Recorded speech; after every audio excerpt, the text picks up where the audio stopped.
Formula One is heading for a crisis. There's two teams collapsed, Caterham and Marussia, and Force India, Lotus and Sauber are struggling to survive. You know, maybe it could all be avoided. Maybe if Bernie Ecclestone, the man who pretty much runs Formula One, although he doesn't, would make one bad decision too many, offend too many young, Formula One fans, and CVC Capital Partners decided to sack him, and then, in a drunken mess of a decision, put me in his place. Here's what I would do if I was Bernie Ecclestone to fix Formula One.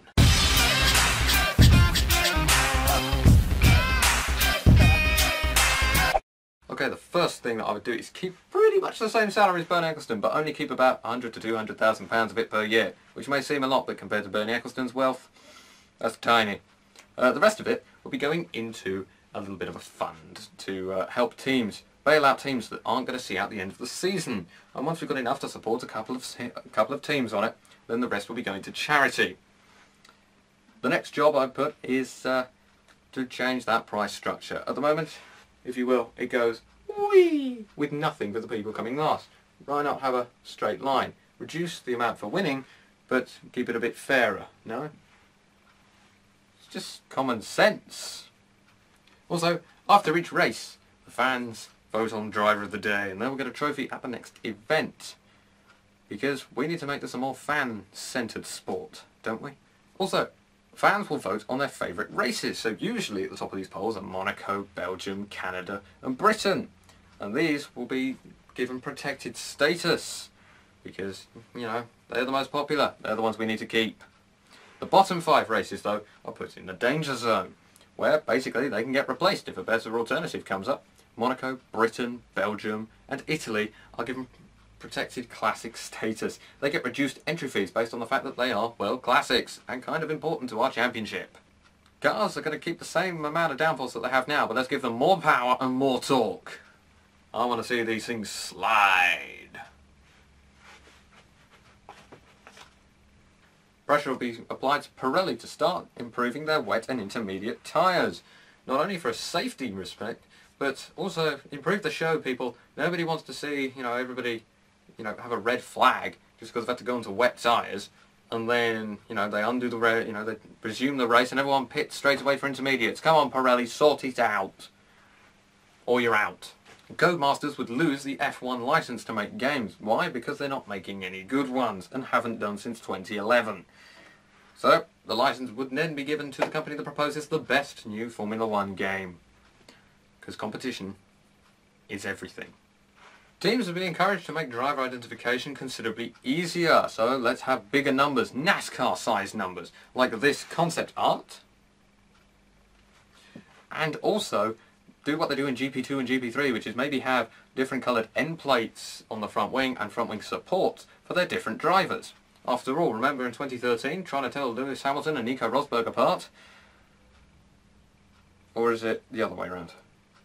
Help! Teams will be permitted to create a one-off livery for one race per season, be it in Singapore or Britain, without, having to go through a massive, great big process, because well, we love the special edition helmets that everyone produces in Singapore, like Sebastian Vettel's Light Up one, or Jean-Eric Vergne's Glow in the Dark one. Why not extend that to the entire car?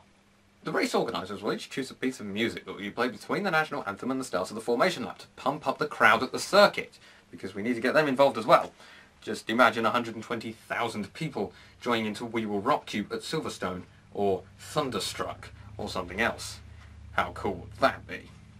But basically, as the last note finishes, the formation lap begins.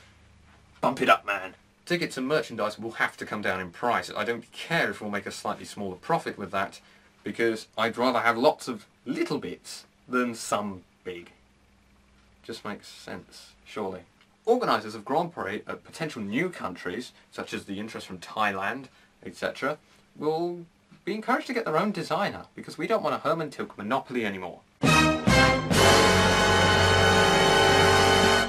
Race organisers will be allowed to put their own adverts on sections of the track that aren't obviously taken up by the Rolex and Pirelli ones. I mean, come on. But anyway, they'll be able to put their own adverts on, because at the moment they make massive losses holding a Grand Prix and most can't afford it. That's why France isn't on the calendar. Or San Marino. We've got to get that back. Come on, guys. We got to make them, you know, minimise their losses. It's just sense. Creation of official Formula One YouTube and Twitter pages. Come on, guys. We need to get modern, you know, engage with the fans a little bit. So the YouTube channel, well, that would have like things like race edits, highlights, massive crashes, interviews, and things like that. The Twitter feed will be a bit like Mercedes's. Things like news, as well as some rather silly photos that will inevitably come out of this. You know, a blend of serious and entertaining. Just like Mercedes's Twitter feed, really. Allowing Formula One footage on YouTube! Woo! Why? Because that allows everybody, you know, in the public to do Formula One management's marketing for them. Why wouldn't we do this? Look at the impact that YouTube had on Five Nights at Freddy's. That would have sold maybe 5,000 units at best. PewDiePie played it, it sold hundreds of thousands. YouTube is a very important tool, and we need to make the most of it. So allow that stuff. Sort it out.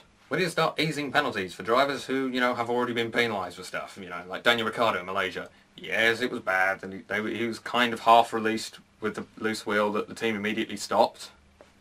Wasn't he penalised enough with having to go back up the pit lane, having done it again, and then had a front wing failure? Come on, guys, have a heart. Easing of penalties for shoving another driver off the track and very minor contact. I mean, these guys are supposed to be racing, not cab driving. You know, Romain Grosjean, for example. Whoa, look at that. You know, remember that overtake with, you know, in Hungary with Felipe Massa that I can't show because Formula One's not allowed on YouTube? Here's a blank test card. See my point? But basically, he was about that far off the track and he got a penalty for it. Even Felipe Massa didn't know what was going on. So sort it out, guys. Lower hosting fees for returning classic venues. So let's say the French Grand Prix was to return at Paul Ricard. We'd all be pleased. Or Manicourt for that matter. I'd be even more pleased. Reduced entry fee. We want the classics back. San Marino at Imola. Yes, please. Estoril hosting the Portuguese Grand Prix. Hell yeah. Kyle Army with the South African Grand Prix. Yes, please. Buenos Aires with the Argentinian Grand Prix. Yeah. Nice. Fuji with the Japanese Grand Prix? Maybe. And maybe Adelaide to hold the Pacific Grand Prix? Yeah! Teams will be encouraged to make their cars capable of sustaining a knock or two. This is supposed to be racing. Rubbing is racing. Don't make your car break immediately after that happens. Otherwise you're never going to win. I mean, come on, guys. Look at the BTCC. They're able to take a bloody knock. And finally, rule changes to the front wing end plates. They need to be like a centimetre thick. Because, well, let's be honest here. This is a safety one as more than anything else. We need to stop those punctures continuously. Sort it out, guys. You're clever. Design something better. And less dangerous. I've just solved Formula One for you. So I hope you enjoyed this video, and I hope you think that I might have just saved Formula One here. I don't know. I don't know. If you think I'm stupid, tell me I'm being stupid. But if I'm being clever, tell me that. I don't know. But yes, so that's my ideas to save Formula One. What are your ideas to save the fastest show on earth, really? What are your ideas to keep it going and stop it being driven into the ground, which it has been for the last few years? And, you know, subscribe for more, drop a like if you enjoyed it, because Bernie Ecclestone is a total